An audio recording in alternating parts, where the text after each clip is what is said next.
Hi guys, and welcome back to my channel. So today I thought we would talk about, or I would talk about the emotional side of dealing with deadbeats.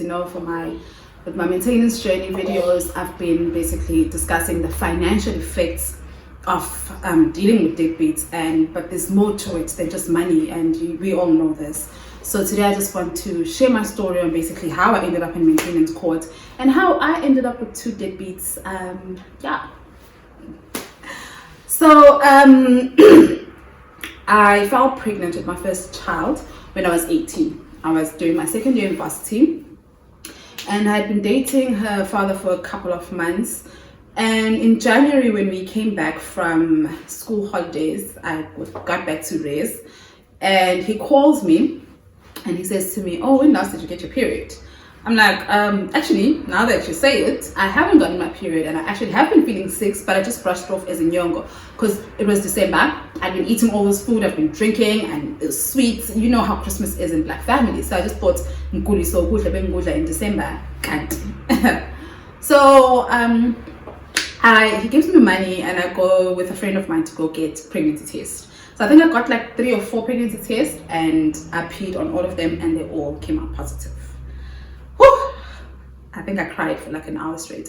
I just cried, because I'm 18. I'm doing my second year. I'm from all the way from Durban. In Pretoria. I've got nobody. I've got friends, granted, but I've got no one. Number one. Besides that, and now I'm pregnant. So I call him back, and we meet, and I tell him that, okay, cool, I am pregnant. He's what he was suspecting, basically. His suspicions were right. I am pregnant, and and he says that he's not ready to be a father, and I must have an abortion or he's out. I was like, "Well, be out then." And he was out. He's been out. It's been 13 years, and he's still out. So anyways, I continue with my pregnancy. It was quite hard, obviously. You can imagine, like, you're 18. That's a very young age. Like, now that I think about it and I'm talking about it, I realize how young I was to have gone through such a horrible pregnancy. Gone through a pregnancy firstly, and secondly a horrible one at that age. So I continue with my pregnancy, and I tell my friends, and they were all very supportive. They really did see me through. They really did carry me through my pregnancy. If it wasn't for my friends, I don't know what I would have done. Funny enough, both my pregnancies, if it wasn't for my friends, I don't know what I would have done, So when I was about 3 months, in March, April, when we had to come back home for Easter, I wasn't showing, but I had to tell. So I wrote a letter. I wrote my mom a letter, and basically detailing it. I think it was 2-3 pages long. And in that letter, I told her that, listen, I told her this guy's surname, but this guy wants nothing to do with me or the child. So please don't ask me anything about him, because I can't tell you anything about him. So I wrote that letter, and I leave it with my little sister. My little sister still stayed at home at that time, and I leave the letter with her. And so what would happen is my mom gets paid on the 15th. So every month on the 15th, it was my sister's duty to send me money. So I tell her that once you deposit this money, then you can give my mom the letter, because I don't know how she's going to react. What if she cuts me off? And she had said, I come from a very strict household, and she had said, like, "Well, me, that was her motto." So I was very, very scared that she was going to cut me off financially and basically tell me, I must stay in Pretoria. So money clocks into my account. I call my sister, and I'm just like, "Listen, you can give her the letter." She gives my mom the letter, and I'm on the phone with my sister the whole time. I'm like, "Is she reading it? What's her reaction?" So my sister's like, "Yeah, she's reading it. She's laughing, then she's crying, then she's laughing, then she's crying." So I'm just like, "Oh gosh, now I don't know what to expect." My sister's like, "Okay, she's done reading the letter." She finishes reading the letter, and she calls me. I switch off my phone. She calls me, and then she leaves me a voicemail. Her voicemail, I listened to it the following day because I was just too coward. I was never going to talk to my mom. I was just like, "Oh hell no, that's why I wrote you a letter. I don't want to talk to you about this because I'm a coward," So the following day, I switched my phone on, and I listened to the voicemail. So basically, she was saying, "Hi, I received your letter," and guys, my mom was like, "I received your letter, and I just wanted you to know that I love you, and if you need more money, please let me know." I did not expect that response. I honestly did not expect. My mom is mama osatshwayo, like aunt osatshwayo, like everyone's just scared of my mom because she's that strict. You know, we grew up with that. You knew, like my aunts would use her like like type of thing, like to their own kids. Like if my cousins were out of line, my mom would discipline them. So literally she was that person. So when for her to tell me that, and to tell me that she's there for me, and to say even if you need more money, and then apparently like a couple of days later my sister deposited more money in my account. So I eventually got the balls to call my mom back, and I spoke to her, and she didn't even like say anything. Like she was just like, oh, what are you craving, what are you enjoying, how's pregnancy, how's morning sickness. I was like, okay, this is nice, you know, because I didn't expect that support from her, you know. So that was, I think, month 4 of my pregnancy. And I think as time went on, at the end of the day, you know, we're black, you need to be sisu. And I had no contact for anyone because this guy, basically, I used to see him on campus, but he just acted like I just didn't exist. You know, he pretended like I was nothing. So I was just like, okay, cool, moving right along. So one of his friends, basically, on the low, he's just like to me, listen, here's this guy's father's number if you need to get a hold of his family. Took the number, and then his parents were just like, okay, cool. So we went over, so big sisu, and he didn't deny shame. He was just like, yeah, I know, Amanda, that's my child. We were dating, but yeah, we're not together anymore. And he's like, okay, cool. Pregnancy goes on, and then in September, when I was 9 months, I'll go back home to go give birth. So my due date coincided with school holidays, so luckily I didn't have to take any time off.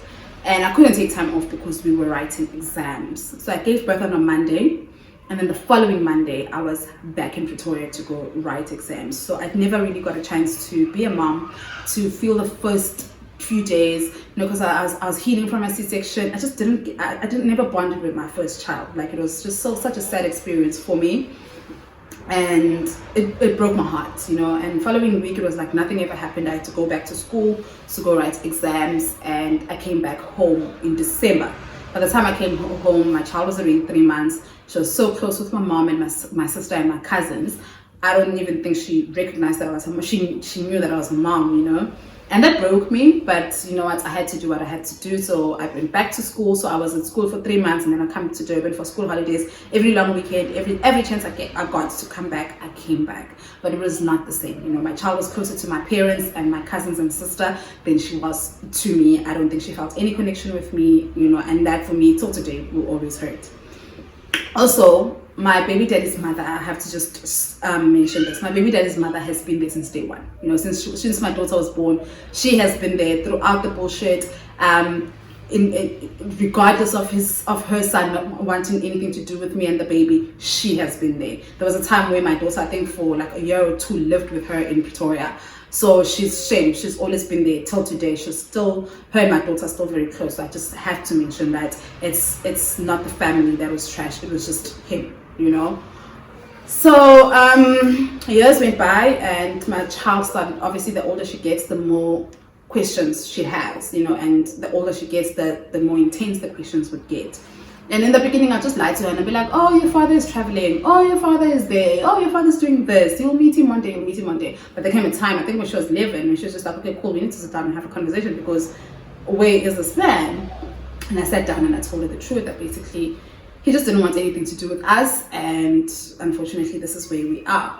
And she was just like, oh, so he's a coward, you know? I was like, actually, that's exactly what he is. Because I never thought about it that way, because I spent all these years not thinking about him. Like I don't know what happened. The minute I gave birth, I stopped thinking about him. Like I'd see him at school, but it wouldn't have anything, like it wouldn't do anything to me, you know. So when she said, oh, he's a coward, I was like, actually, that's exactly what he is, you know. And moved on from that. But obviously she has days where she yearns to meet him. They were supposed to meet last December, and apparently he had COVID. I don't know how true that is. So I don't know. He told her that he has COVID. And there was a time where I think for me, and I never said anything. Like I never really talked to him. Like I never actually ever talked to him. Like last year, I asked, because we have mutual friends. I asked this mutual friend, can you please just give me his number, because my daughter is asking about him, and I think it's time that he answers for himself, because I don't know what to say anymore. So the friend gave me his number, and then we started speaking, and then he made promises that yeah, I'll do my best, I'll video call her, I'll do my best, and he never did. So when she basically got her own phone, she reached out to him, and he told her that he can't meet her because he has COVID. And till today, I don't know if that was true. Excuse me, if it was true or not. I hope it was true, because my daughter was broke. Like there was guys, my daughter was counting down, you know, the 14 days of quarantine. Every morning she'd wake up and she'd be like, day 10, day 8, until one time she was just like, day 2. I was like, what are you counting down on? I said, no, 2 days left until dad is out of quarantine and I'll meet him. And I was just like, shit, you guys have been talking. And she's like, yeah, I know we've been talking, and he said that he's got COVID, but he's going to meet me as soon as he's out of quarantine. And I was just like, yeah, okay. I don't, like, you know, when you just know that's not going to happen. It's not going to happen. So on day 14, day 12, no, day 13, I sat down with her, and I was just like, you know what, baby, this is the kind of person your dad is, and I don't think it's going to happen. And it broke her. Like my daughter broke down. Like I've never seen her cry like that. She cried, and then she was just like, you know, she said, if you didn't fall pregnant with me, maybe he wouldn't have left you. And I was just like, my baby has internalized this bullshit. My baby has internalized this nonsense, and now she believes that her existence is the reason why he is the way he is. And I was just like, no, baby, that's not you. It's not you. This person is just this is who he is, you know. And it's so hard to have that conversation with your daughter, because I myself don't know what to say to her. And she's breaking down. I just didn't know how to handle that situation, but it has brought us closer. Because I think now, because I'm honest with her, I think all these years I've been lying to her, and it just wasn't doing anyone good. So that's where I'll stop with my first pregnancy. And then in 2019, this one is still fresh, so if I break down, if I tear up a little bit, please be with me. In 2019, I fell pregnant again, 12 years later. I don't even think I ever wanted to be a mom, but then when I had my first child, I was going to be like, oh, I'm going to be those moms who have one child, and that's the rest of my life. And then when I felt pregnant again in 2019, I was just like, actually, I think I like this, you know, I think I want to have children. So I felt pregnant, and I found out, and I told my baby's father, I'm like, oh, I'm pregnant. And funny enough, he was excited. And I say funny enough because I didn't expect him to be. We were not really in a relationship, you know. We were not exclusive or anything like that. We hadn't had that chat. We were not in a relationship. So things just happened fast, and I got pregnant. So he was happy, and I was like, well, damn, okay, cool. Things are going to be different this time, I guess. And he told me that, you know what, I know your story with your first baby daddy, so I'm definitely not going to do what he did. I'm not going to disappear. Even if me and you don't work out, I'm here for the pregnancy, I'm here for the baby, I'm here for life, you know. He reassured me so many times. I felt so safe with him. I felt like, okay, cool, I'm about to feel what a nice, smooth pregnancy feels like. I'm about to feel what these other women feel, because my first pregnancy was horrible, you know. And I'm just like, I was so excited. I was looking forward to like feeling what a pregnancy is supposed to feel like. Way. So we made it work, and work had this rule that you're not allowed to date at work. Sorry guys, you're not allowed to date at work. So I was like, you know what, let me find another job. And I did find another job, and I left. And I was like, let me just find another job before it gets dramatic, and before it's just HR finds out, before it's a thing, you know. I left, and so my last day, my farewell party was on a Friday. So on that Friday, I saw him, spent the night with him. It was fun. It was what we do, you know. And then I was supposed to see him on that Sunday, and I don't know, I didn't see him, but I spoke to him. Like, for some reason, I don't know, we just happened not to see each other. But because I lived close to work, I just figured that I'll probably see him on Monday after work. He'll come past, like how we usually would, and we'll spend time together. And hey, baby daddy, you know, so excited. Yeah, hi guys. So on that Monday, that Monday was the last day of September. I was going to start my new job on the first day of October, which was Tuesday. So Monday, I had taken the day off from my old job because I don't work there anymore. So I'm just chilling, and I'm like wondering why, actually, because me and him used to talk a lot. So I'm like, why aren't I talking to him today? And like, maybe he's busy, maybe he's in meetings, whatever. Late in the afternoon, around 4:30, I get a call from him. So I'm excited. I'm like, hi babe. When I answer the phone, he says to me, you're pregnant, right? I'm like, yeah. And like, it's mine, right? I'm like, yeah. Like, you know, it's just like, what is happening? Where is all of this coming from? And then he's just like, no, I just wants to confirm. He hangs up. So I'm like dumbstruck, like, what the hell just happened? You know, who am I speaking to? Like, I'm just so confused at that time. While I'm still trying to wrap my head around what's happening, what just happened, I get a call from a different number, and then I answer, and then this person is just like, hi, my name is, and basically she says her name, and then she's like, oh, I'm this person's wife, and I just want to have a conversation with you. The first instinct was to hang up, because I'm now like, I'm with my sister at that time. I hang up, and to my sister I'm like, what is happening? What is happening? What is happening? And then she calls again, and my sister's just like, oh, just answer. I answer, and she's like, this lady on the other end of the line, she's just like, please don't hang up. I'm like, okay, cool. So she basically came to me woman to woman. She introduces herself, and then she says that to me. She's like, oh, I've always known about you. I just didn't know you were pregnant. So I'm like, oh, okay. How did you find out I was pregnant? She's just like, she laughs and she says it's a long story. Basically, she asks me how far along am I, and then I tell her I'm 4 months. She's like, no, in weeks. How far along are you in weeks?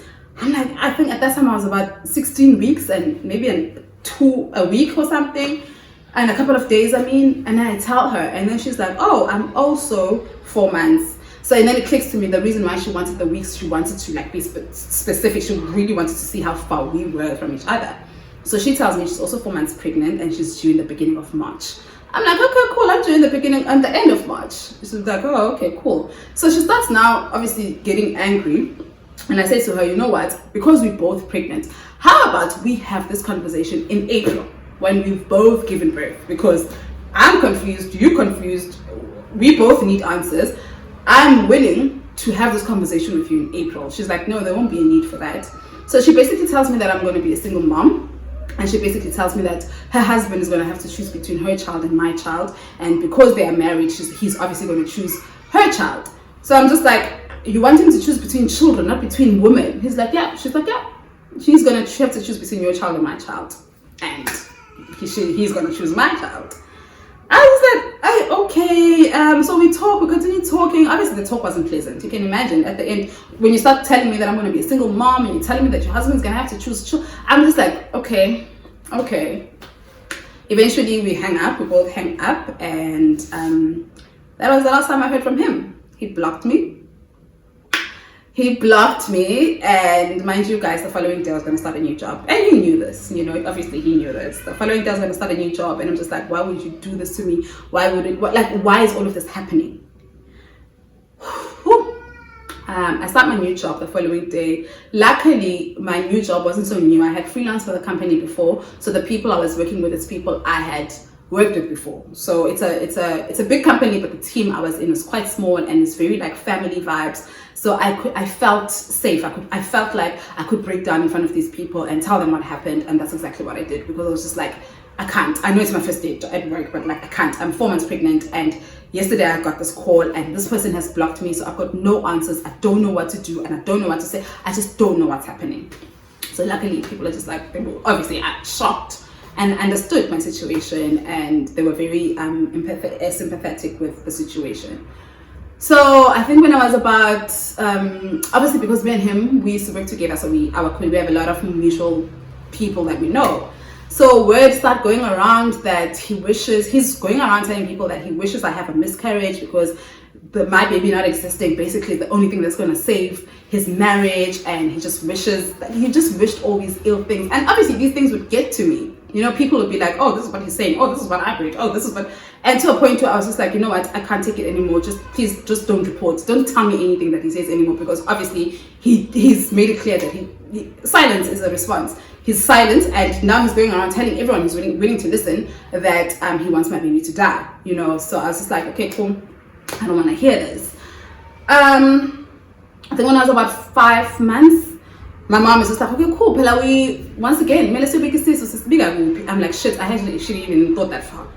This person has blocked me. I've got no I don't know his parents. I've got no communication with anyone except him and his friends at work, which obviously they, his friends, not gonna tell me anything. So I go on Facebook and I find his aunt. And I'm like, hi, my name is this, and your nephew got me pregnant, and I just need number so that I can give it to my parents. This woman says to me, oh, please give me a second. I need to talk to him about it first. Okay. This woman comes back to me and she says that, oh, hi, Amanda.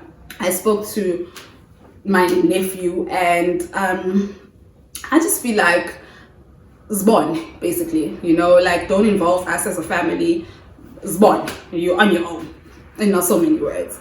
I was like, no fucking way you're saying that. I sent her this message. I'm like, how dare you as a woman say Angizbon? All I'm asking for is a number so that I can pass it to my parents. I'm pregnant and I was just like, okay, clearly your family is just as bad as you are. And my mom was just like, okay, cool. We need a number, so I'm just like, okay, cool.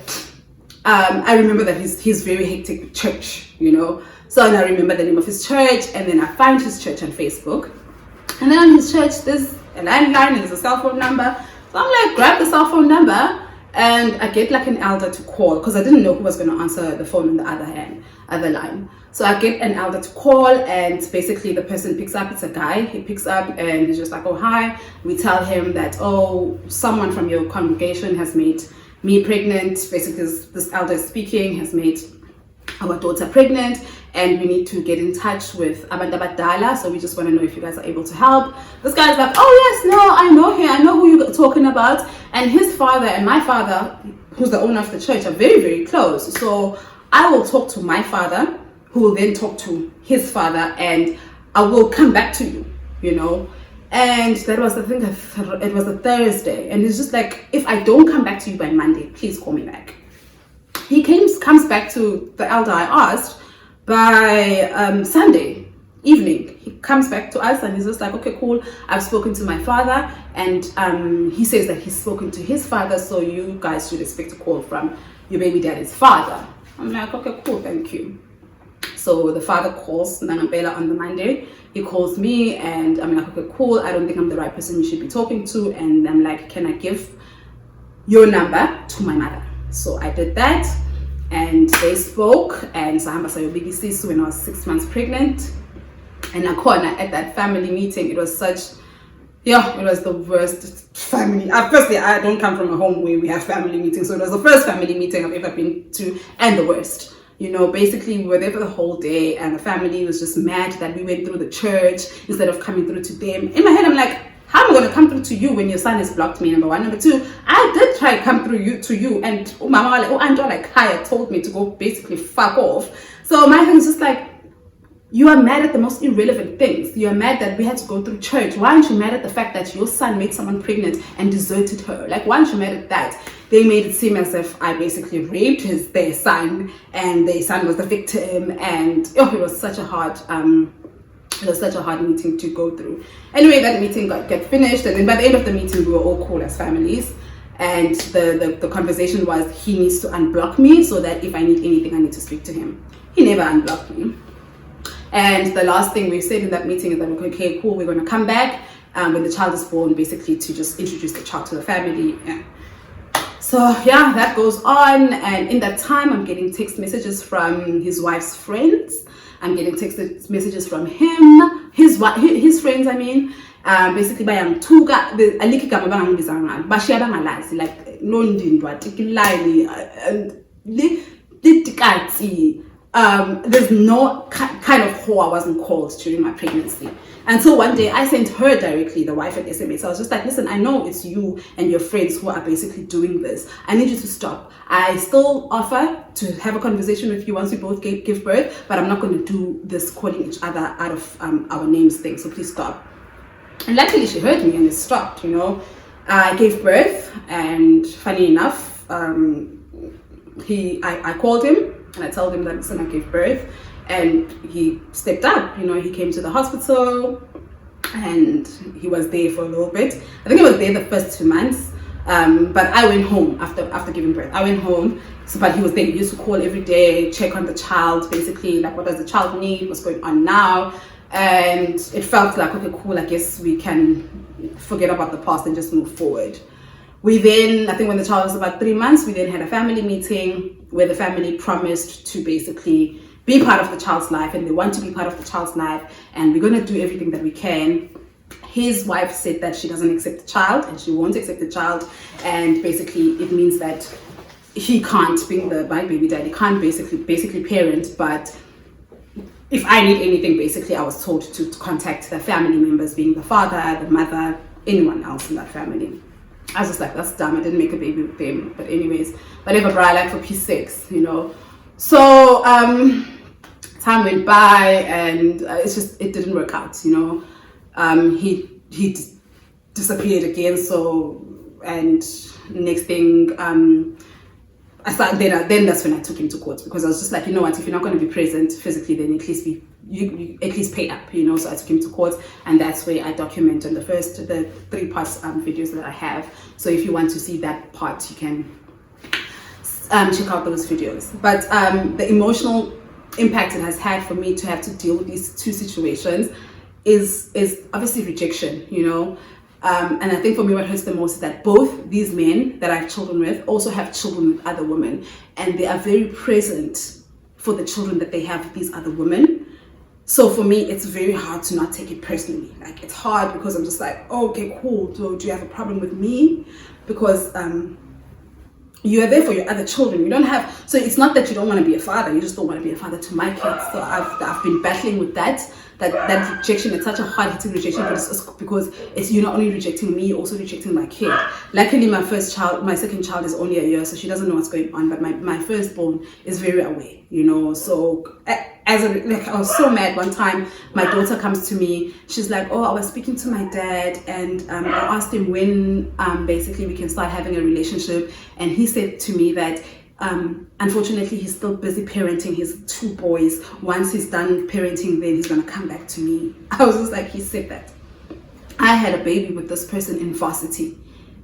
I think his one child is probably 6 or 7, and the other child is very, very younger than that. So my thing is just like, you can't parent your firstborn, your child you've had for 13 years, but you're going to tell a child that you're parenting the other children, her siblings, but you will see when you have time to parent her, And for me had got to me so badly, because now it's affecting my daughter. It's breaking my daughter, guys, and I don't know how much amount of therapy that's going to help her with that. But I'm looking at all ways to make sure that it does not affect her to a point where there's no point of return. I want to be able to handle that situation while I'm also handling my own, because like the rejection part of it all is so crazy.